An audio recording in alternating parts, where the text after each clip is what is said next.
Good evening, everybody. It's Providence Mayor Brett Smiley with another update today.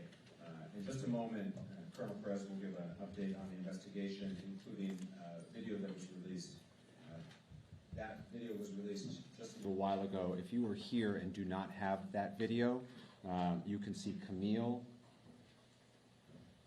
or Julie, and they can send that to you while we're reporting. Additionally, Camille and Julie are your contact to be on the press distribution list to be advised of future announcements. At this time, I'll introduce Providence Police Chief Colonel Oscar Perez. Thank you, Mayor. And so as the Mayor stated, we're about to show you a video. If we can have the LP officer play it.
Thank you, Joe. So as the Mayor stated, if you don't have these videos, please let us know.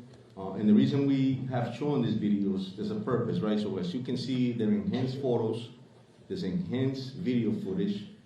And so we're asking the public to ensure that they can see here that you want to focus on the body movements, the way the person moved their arms, the body posture, the way they carry their weight. I think those are important movement patterns that may help you identify this individual, which is extremely important. Another thing that we're going to ask the public is if you have any type of camera system, including Teslas, in your property. And this video that you just saw behind me, it all comes from the residential block of Waterman Avenue, Power, Ives, and Hope Street. And it's those residential areas that we're asking the public to look, if you have any camera systems or any Teslas, like I mentioned, that you look at that footage and that you can reach out to us and please provide us anything that you have. And we're asking you to go back at least a week to do that. And the reason for that is because on Saturday night, the day of, we actually learned that this individual was in that neighborhood around 10:30 in the morning. We also know in this profession that many criminals will case out an area weeks and days prior. And so it's important for us to ensure that we can have you look at that and help us. And the reason for that is because our offices, our agents, are looking at terabytes of data. And we're looking for a moment that is shorter than somebody taking a breath. It's incredible hard work to do that. And so we're asking the public to assist us with that. The other thing is the tip center. We have been receiving hundreds of tips. However, we're about close to 200 actionable tips that we're still conducting investigations on, which is incredible and is important. Again, keep in mind that this video footage is extremely important to us. And one more thing here, that as a reminder, please remember that the number that we need you to call is 401-272-3121, as well as the link that the FBI provided, which is fbi.gov, Brown University shootings. Thank you very much. Thank you, Colonel. Now we'll hear from FBI Special Agent in Charge, Ted Dux. No, thank you, Mayor, and good evening. My name is Ted Dux. I'm the Special Agent in Charge of FBI Boston. On the heels of this tragedy, the strength and resilience of the people of Providence is a powerful reminder of the bonds that unite us. The men and women of the FBI, along with the law enforcement team standing before you, carry the victims with us as we work around the clock to bring the individual responsible for their injuries and deaths to justice. Today, the FBI is working with Brown University to do everything we can to provide services to those impacted by this horrific shooting. The FBI has almost 30 victim specialists, special agents, and analysts from all over the country who are here in Providence to support our survivors, the victims, and their loved ones. The FBI Victim Services Response Team is one of the many specialized FBI assets that have been deployed here to assist. The toll this type of tragedy takes on victims and their families is immeasurable, and we ask everyone to respect their privacy at this difficult time. Thank you. Thank you, Special Agent. Next, Attorney General Peter Nerona. Thank you, Mayor. I don't have a lot to add other than that from my perspective, I think the investigation in a case like this, which is a challenging one, is going really well. On the third floor of this building, there are dozens of agents, detectives, led by Providence Police, prosecutors from my office, working to put together, and what you're seeing is just a portion of what they're working on right now. So they are literally, because I have seen at least part of it, the shift changes late at night. I think Rhode Islanders should take confidence in their work. They are veterans of what they do. They're smart, they're professional, and they're getting the resources from the mayor and the governor that they need, the state police as well, to get this job done, and I'm confident they're going to be able to do that. Just need a little bit of patience, as hard as it is to say that in this really horrible context. Thank you. Thank you, General. Governor Dan McKee for an update now.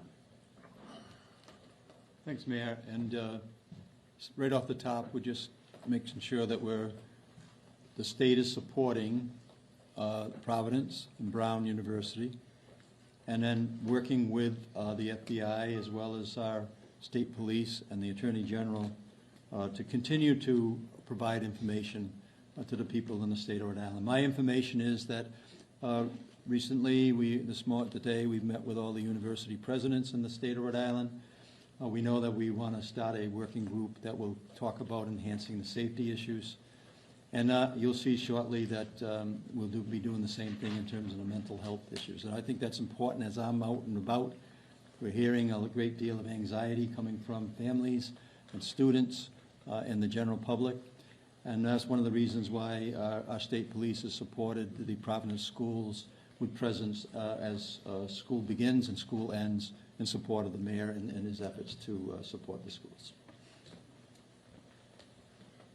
Thank you, Governor. We're also joined tonight by Brown University President Christina Paxson.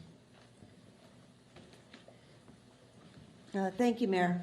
I want to begin by thanking the many law enforcement agencies who continue to work around the clock on this case. It's very impressive. I also want to thank the mayor and the governor for their continued support. The primary point that I wanted to address before we get to questions is that Brown is deeply committed to the safety and security and well-being of our community. And I've been deeply saddened to see people questioning that. We understand that as time goes on, there is maybe a natural instinct to assign responsibility for a tragic event like this. Anxiety and fear is very natural, but the shooter is responsible. Horrific gun violence took the lives of these students and hospitalized others. And it's deeply sad and tragic that schools across the country are targets of violence. Brown is no exception. We are cooperating fully with law enforcement, and again, we thank the multiple agencies that have been working so hard day and night with increased patrols to keep our campus safe and to investigate this horrific shooting. Thank you. Thank you, President Paxson. I'll give a couple updates on behalf of the city, and then we'll take your questions.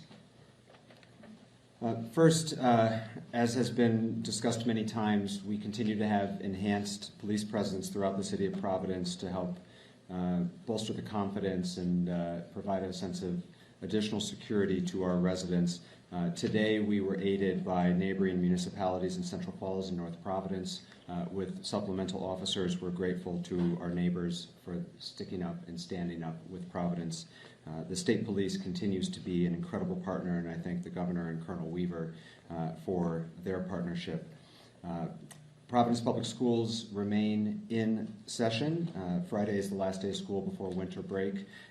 Spent some time at our schools again today. As has been the case in the past, the schools in the area of Brown are having regular police presence, and because of the assistance of the Rhode Island State Police, we've been able to provide additional police presence and coverage to other schools in Providence, and we thank them for that. When I was at one of our elementary schools this morning, the faculty were having a brief meeting before kids started to arrive, and in discussion with some of the teachers, I asked how they were doing. One of the teachers said what I think a lot of us are feeling. She said, it's hard, but I'm putting on a good face for the kids. We need to be here for them. And I think that's how a lot of our residents feel right now, which is that we are taking very tentative steps forward, but we're doing it for one another. And so I do want to thank our educators at this time. They're being asked to go to school right now. Our principals are asked to be going to school right now for the sake of the families and the kids. And at that same school, there was a second grader literally skipping to the front door because he's a second grader, and he doesn't know everything that's going on in this scary world right now. And so the strength of the adults has allowed that little kid to skip to school this morning, and so I want to thank all of my fellow residents of Providence for putting on a strong face for the sake of others at this time. There were questions yesterday, and so I'll also just give a brief update on the health status of the survivors. If folks will recall, there had been 8 hospitalized. One has since been discharged. There had been 8 hospitalized. One has since been discharged. The 7 that remain in the hospital, one is in critical status, 5 in critical but stable status, although healthcare providers report that they are improving, and 1 in stable status. Those are the 7. 1 in critical, 5 in critical but stable, 1 in stable status, and 1 discharged since the last time we made comments about their safety and recovery from the podium. Now we'll open it up to questions. En español, para el jefe de la policía, Pérez, si puede responder nuevamente, repetir un poco de estos videos, en qué áreas se están concentrando, dónde quieren que las personas vean esos videos y cuánto tiempo antes incluso quieren que reciban o revisen esos videos de vigilancia. Yeah, so the question was if I could just repeat what I stated earlier in English as far as what occurred here, the reasons for the video, and what I was requesting from the public. So, estamos pidiendo al público verdaderamente que el video lo que hicimos fue que lo aumentamos para que vean la manera en cómo camina la persona, cómo mueve sus brazos, los movimientos que tiene. Eso es muy importante para que de pronto nos ayuden a que ellos se identifiquen a esta persona, importantísimo. Lo segundo es que estos videos fueron tomados más que todo en una área residencial que incluye la calle Hope, la calle de la Waterman Avenue, la calle de la Power Street y la calle de la I Street. Entonces es importantísimo, están pidiendo al público que identifique si tiene sistemas de cámaras, también como vehículos de los Tesla, que tiene ese tipo de data, para que nos los mande a nosotros, importantísimo para nosotros verificarlo y que vayan una semana atrás del incidente. Porque hay una información que tenemos que esta persona a las 10 de la mañana del sábado fue vista. Chief Perez, you said that you believe this person was in the neighborhood at 10:30. Clarify, you believe that was at 10:30 the morning of the shooting, and what do you believe he was doing there at that time? Correct, and we have video footage of that, and we believe that he was actually casing out this area to commit the crime. That's a pattern that criminals do, and that's what he was doing.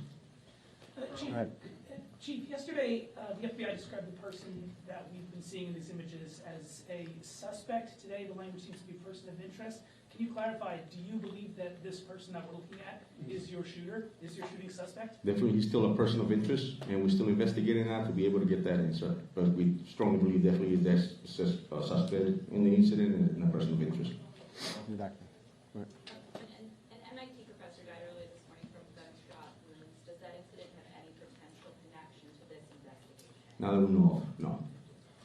In the back, sir. I asked you, yesterday we were wondering about this person's age. Now that we've seen more video, again, a couple of days ago, I know you were saying 20s, so some talk about 30s, but just to help people at home, people seeing this video, do profilers or anyone in your department have any better understanding, a closer idea on his age? And the second part of that question is, can you now confirm that he has no connection as a past student or as a past staff member at the university?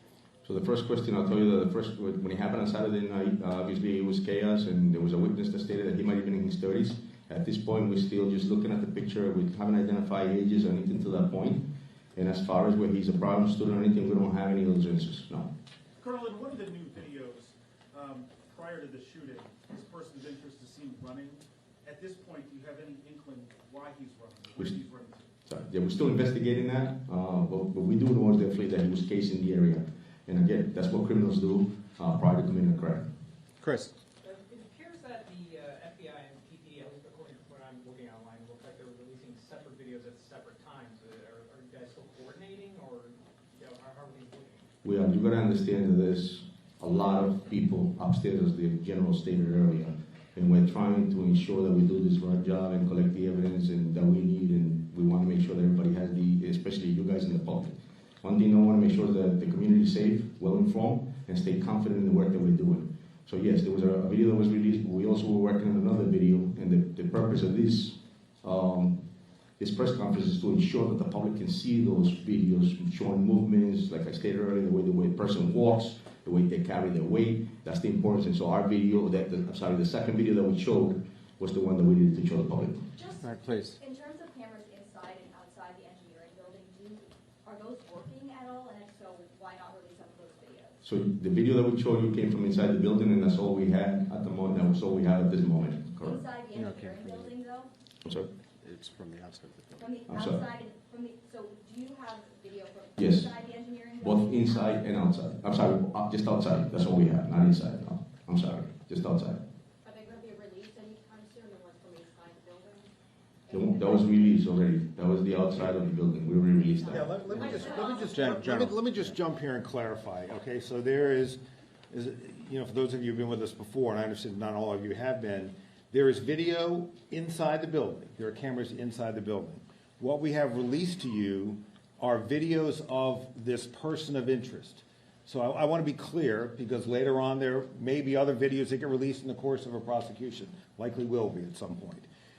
They show things like chaos after the shooting. What they don't show is this person of interest, and so that's why we haven't released those videos. Okay, what you do have are videos from a camera outside of the Brown building and other cameras from around the neighborhood that the good men and women in law enforcement located and have put together in this montage. And to your question, Chris, there are two versions of that video, but the bottom line is they, as I understand it, they depict the same thing, and number one, and number two, the agencies are working very, very well together, as I think the special agent in charge would agree. All right, so you've got a follow-up, and then we're going here. Just to clarify, there's no clear video of the suspect inside the engineering building. I just said that. That's correct. No, can I just ask as well, further to the surveillance footage that you have received? I've been here since Saturday speaking to people who are living in the residential buildings around and in the businesses, and many of the store clerks there have told me it wasn't until this morning that the police have actually come to ask them if they had anything that they could offer, any CCTV or any evidence that they could provide. Why has it taken 3 days for these people to have the police come to them to ask them for assistance? As I stated earlier, it's a residential block that includes a lot of homes, a lot of different camera footage, and it takes a lot of work in the sense that there's a lot of terabytes that we're looking at in order to be able to analyze it, pull what we need, and sometimes it's just a moment that we need, and it's shorter than somebody taking a breath, so it takes a lot of work. And then so once that leads us to a next location, and so we move strategically, we have to pull the video, download it, analyze it, investigate it, and then move forward. It takes time. Mr. Attorney General. Yeah, I just want to jump in there too, because I think I want to clarify in a sense what the chief is saying. Is that you start in the grid in the first instance that's closest to Brown. It takes a lot of work to canvass that area, and then you build out as you learn more about the path of travel. So it's entirely possible that tomorrow we'll be canvassing places that we haven't canvassed yet because we're working out with the resources that we have. Dan, go ahead. We have a question and a follow-up, right? Yes. My first question, Attorney General, to follow up on my colleague, this is the question I asked on Saturday night, which is, so there's cameras in the hallway, but they don't show the suspect, or Brown is not releasing them, or you're not releasing them to us. How does a multi-million-dollar school not have a bunch of cameras in the hallway? So let me try to explain that. So as President Paxson knows, there was a major addition put on that building within the last 5 years or so. That is a modern building attached to a much older one in the back. So it doesn't come as a surprise to me, at least, that there are cameras in the newer part of the building. And there is video footage, okay? So there's the back part of the building, old part, and front part, new part. The shooting occurs in the old part, towards the back, out towards Hope Street. In that older part of the building, there are fewer, if any, cameras in that location. I imagine because it's an older building. So as students are fleeing the area of the shooting into the new part of the building, there are cameras in that brand new building that show that chaos. But the only video of the presumed, anticipated, suspected, however you want to define it, person of interest, you have it. We would release it if we thought it would be helpful in identifying this subject, because we are relying on the press and public to help get us there. There would be no reason for us to hold it back. We're looking for the best image we can. Dan, got a follow-up. Attorney General, thank you for explaining that, because it really clarifies it, although I'm sure some people watching would think a multi-million-dollar school with a huge endowment could afford new cameras in an old building. That's my statement. Here's my question. If he's casing that area, Colonel, like you said, he had an intended target, which speaks to the motive. Did he have a target to kill one of the two people that were killed? We're still investigating it, Dan, and it's something that we're trying to get the answers as well. So, Patrick. Yeah. For President Paxson, have you reviewed any communications to Brown before the shooting that revealed any kind of threat of any kind to anyone at Brown? And then since the shooting, I believe some web pages for students or faculty have been taken down. Is that a response to any external threats to anyone in the community? We have been working very closely with law enforcement to provide them with all of the internal to Brown information that they need to do this investigation. It's their investigation. They're the professionals. So we're providing information. We're not in the job of reviewing it for them. I know nothing about web pages being taken down as part of this. It's the first I've heard of it. In the back. Yep. You want people to feel safe. Can you say this person of interest is no longer in Providence, no longer in Rhode Island? Are they out of the state? Do we have any sense at all? I can't speak to the investigation, and if there's a follow-up for either the general or the colonel, I'm sure they'd be happy to answer it. But I'll restate what I've said several times now, which remains true as another day passes.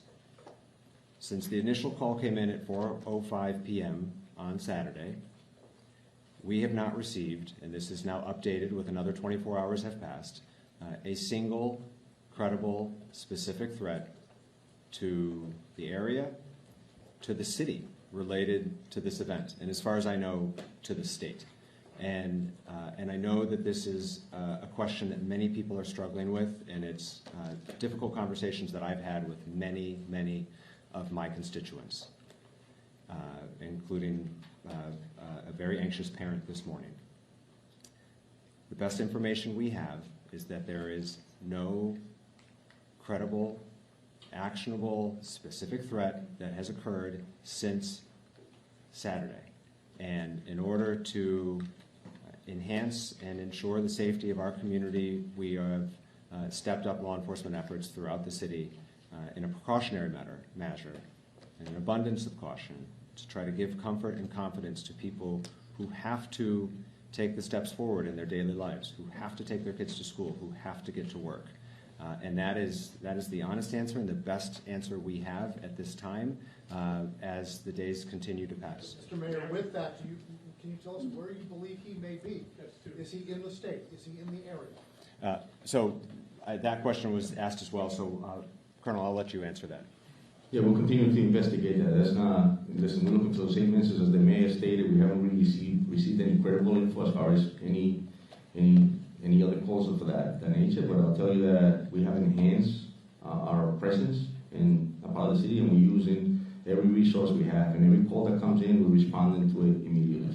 Are you working with any neighboring states? It's Pat, so we're working our way across the room here. Pat. Pat Ford, Coalition Radio. In a case involving a hit-and-run accident in the vicinity of Brown University that was litigated by the Office of Attorney General Nerone in 2023, Brown University Police Detective John Remke stated that the university maintains several thousand video surveillance cameras and license plate readers on Brown University campus and surrounding campus. Now, this is in addition, obviously, to the Providence Police Data Center. Attorney General Nerone, your department litigated that case, ostensibly giving your department a thorough understanding of the landscape. Why isn't there more video or metadata, and were those cameras all operational?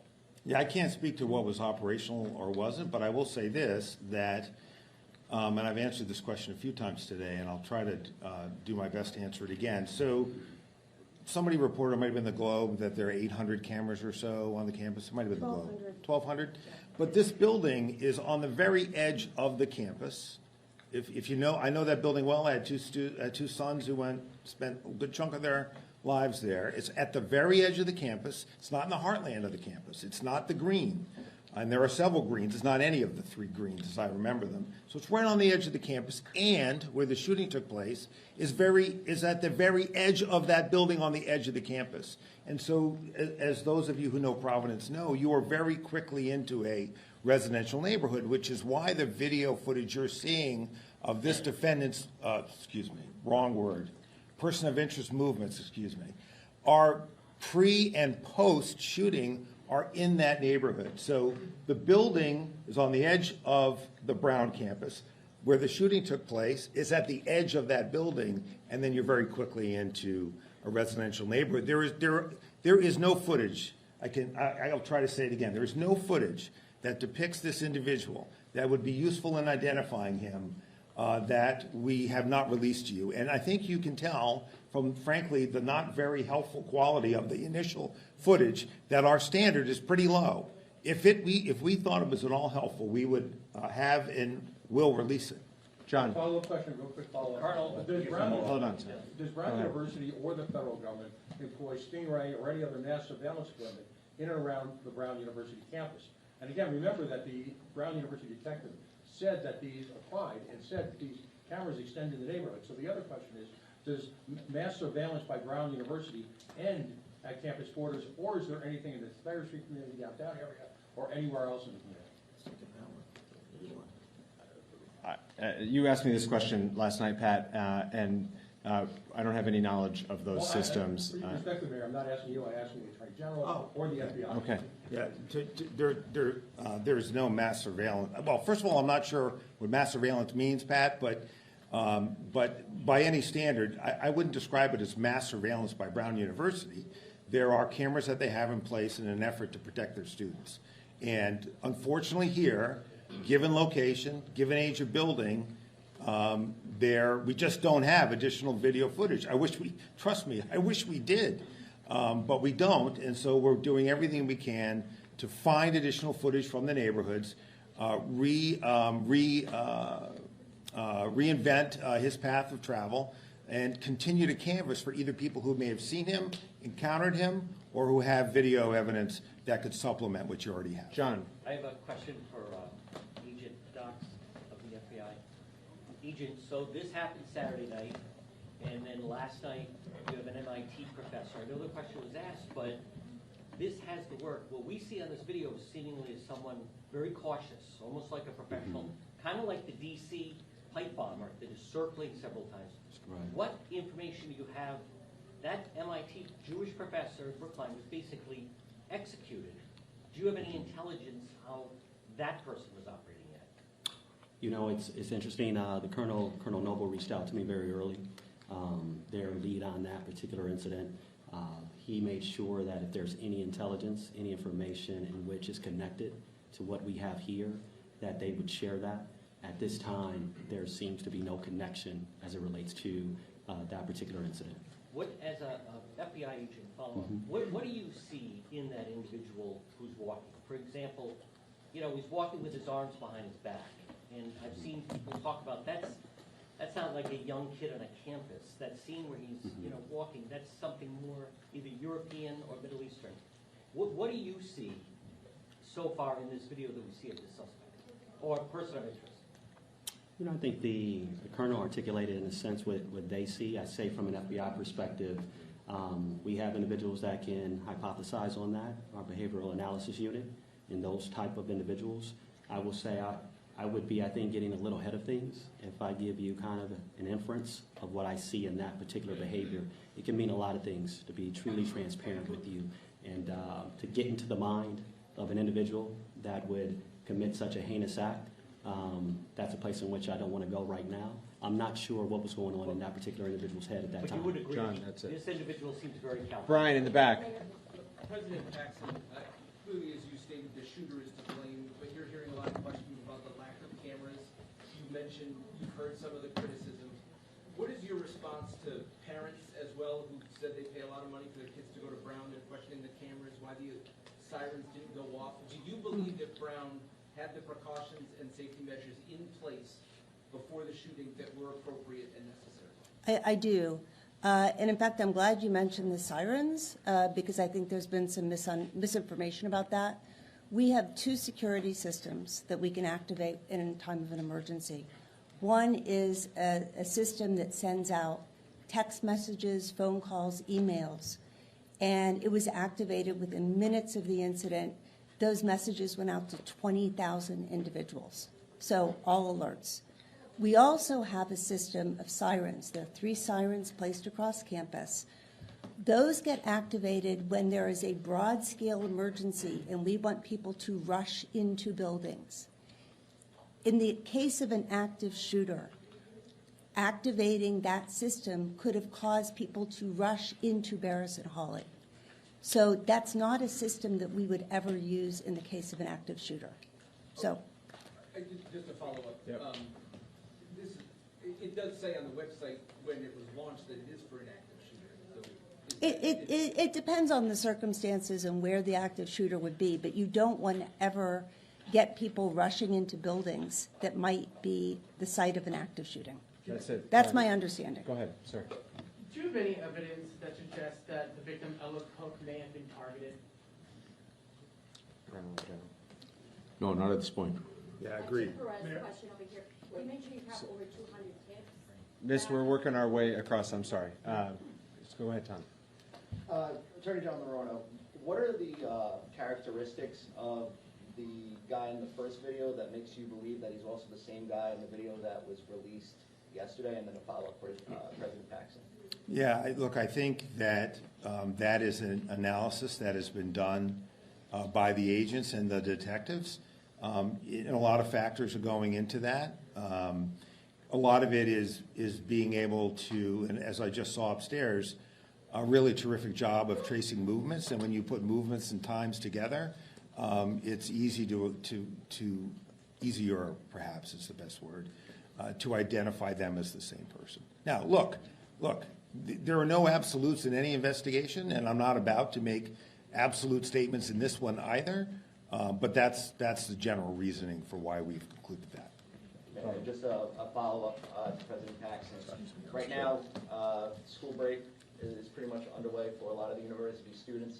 Have you met with your police department and board of trustees on how you're going to secure the university going into the second semester? Are you making any changes to the way you guys operate?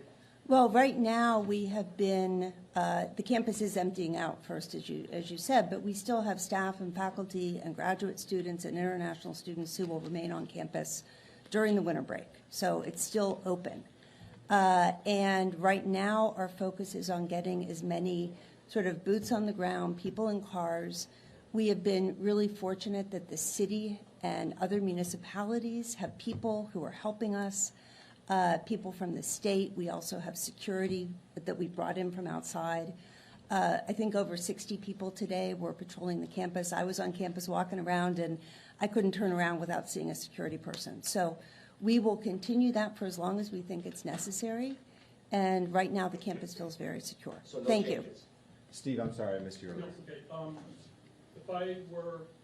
If someone were, a Providence resident were to see someone who matched the description of the person of interest, how would they be sure that they weren't dealing with a federal ICE agent? The tip line that we've been providing throughout the last several days, 401-272-3121, that call comes in here and is answered in this building with Providence police professionals and our partners at the FBI. That is who's manning the phones, that is who's processing the tips, and we are encouraging anybody who has relevant information to please use that tip line, and they should know that that's who's on the other end of the phone. And again, if you have relevant information or information that you think might help us with this investigation, we encourage you to call. But are there anything that can be differentiated between this person and an ICE agent who would be messed up walking through town and not be approached by the police in the same way this person was? Again, we've worked really hard to build the trust of our community here in Providence, and I'm telling you that that phone number, 401-272-3121, rings in this building and is answered by Providence Police and or FBI. Those are the agencies that are processing, running down, and investigating any relevant information, and we urge folks, if you have relevant information, to please use that phone number. Luke. For the Colonel, do you have any indication as to whether all the interviews of the students in the classroom are completed? Is there any through line that you glean from those interviews? No, we're still conducting those interviews as we speak. Go ahead, please. You mentioned that you have no idea if the shooter is still in the area. Have you been working with any law enforcement agencies in other states that are nearby? Yes, we're working with every municipality here in the state of Rhode Island, and obviously every Massachusetts. Obviously we have conversations with them as well, but the majority of the law enforcement that we're working with right now is our own, nearby municipalities, the Rhode Island State Police, and every agency that you can think of, federal agency in this building. So. Are you working with agencies in Connecticut? We're in conversations with them, but no, they're not here, no. Amanda, if I could just jump in here, what's really critical first is that we identify who the person is. Once we identify who this person is, I believe we'll be able to locate him. It's very hard to hide in this country. But until you have a name, which is why we're working so hard to identify him, it's not particularly productive to reach out to law enforcement across the country as to who you're looking for, because we don't yet know who we're looking for. So that's why we have to identify the person. Once we've identified him, we'll know more information about where he's from and who his friends are and where he might go. So those are the things that we can do once we have an identification of this person. And that's why the team now is laser focused on identifying who this person is in this video. Amanda. I have some questions for the chief. Yes. The chief. Amanda. Just following up on another question that was just asked, I'm glad to hear that some of the students are beginning to recover.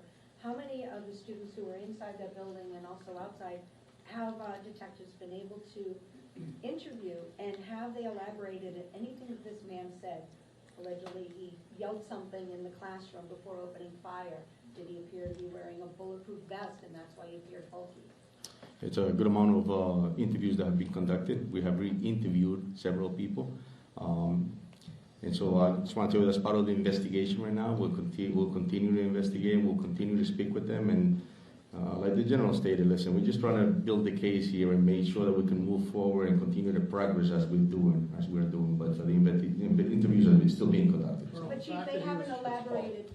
Chief, they haven't elaborated exactly in what this man, if he did say anything, what he was yelling. Yeah, no, I don't have that info now. Straight back, sir. What do we know about the path of the shooter as they left Barris and Holly, and where do we lose sight of him? So his movements were all in that residential block that I mentioned, between Waterman Avenue, Power Street, I Street, Hope Street. It's all that block. The whole residential block that I just mentioned is where his movements were. And then obviously that's where we lose sight of him somewhere around Governor Street. this after the shooting, Chief? In the back there. Correct. To that point, at any point, will there be kind of like a map put out as to which cameras you're seeing him on to kind of give an idea to the public of maybe my camera's there, maybe my Tesla's there, like you said? Correct. Great point, and something that we talked about just before I came down here to be able to release that map as well. Chief, Alex. for the Colonel, do investigators know how many shots have been fired yet, and can you tell us that? So in our forensics unit, and obviously with the FBI as well, they're all there, and there was several rounds that were fired inside the building. And just another follow, the image today of the person of interest, they have a satchel. Is it known if there were additional weapons in there or magazines of some kind? No, that's all we know, that it was just that one weapon that I mentioned the other day. Go ahead. Yeah, this might be a question either for President Paxson or the Colonel here. I wanted to follow up on the scrubbed internet pages that were mentioned. There's a lot of misinformation out there. There's been a lot of speculation about what those scrub pages might mean.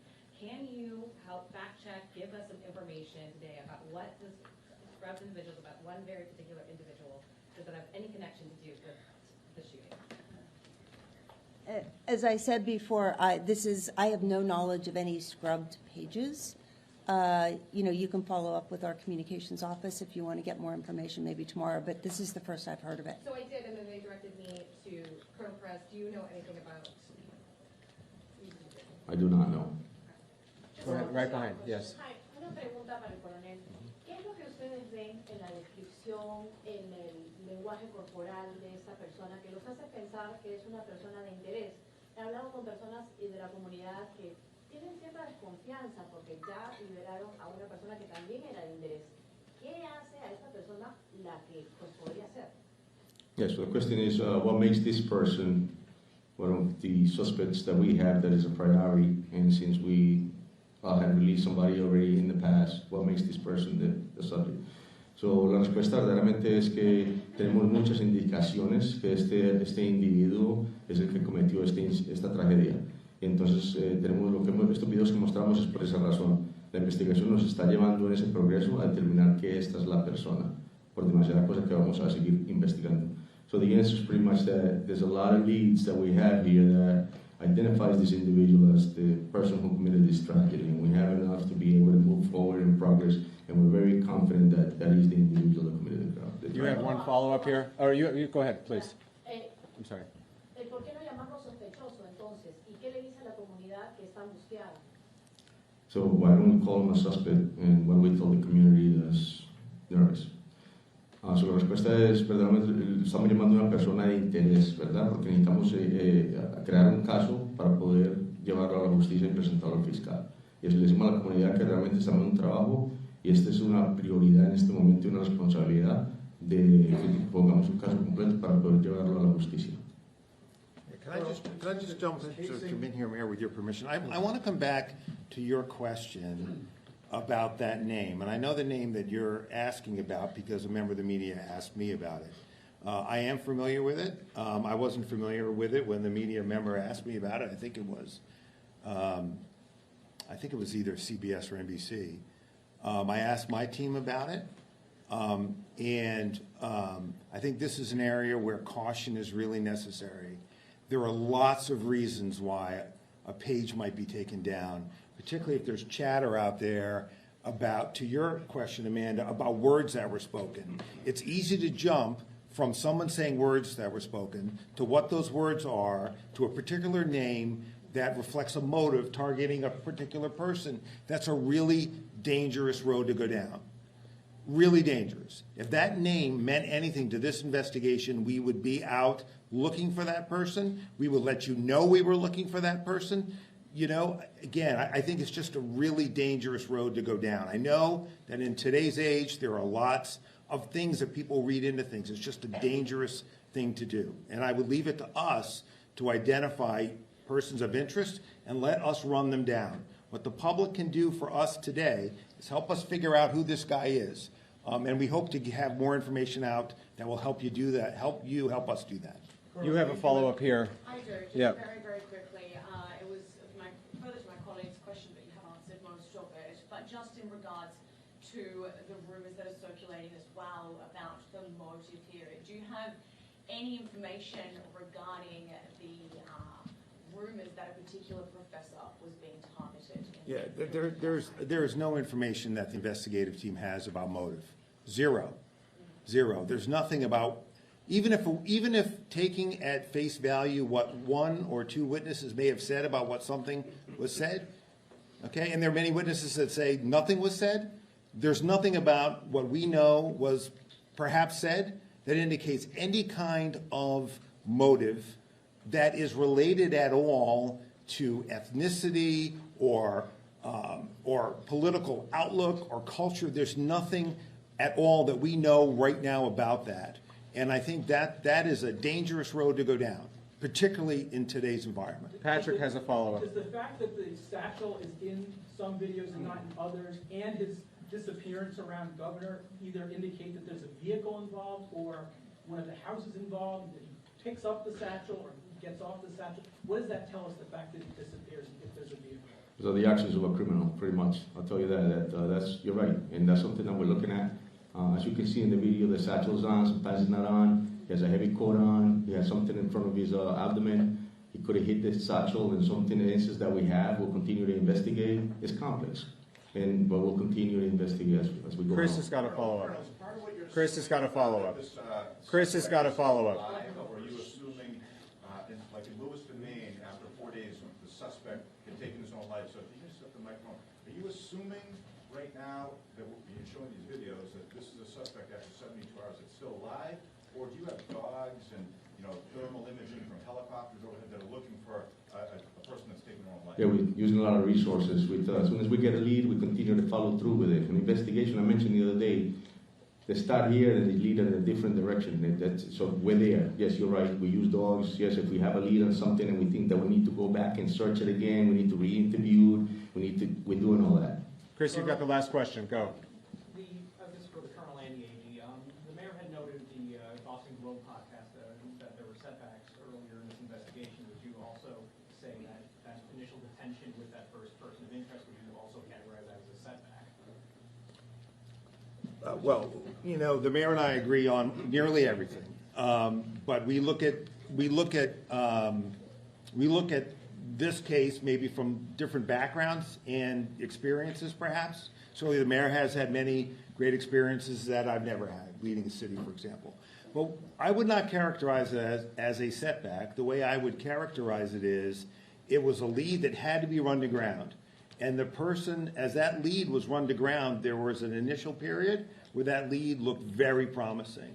But there was still physical evidence that had to be analyzed. And once it was analyzed, it was clear that that person was not a person involved here. But that's not unusual in investigations like this. And that's happening as we speak. We are developing people of interest.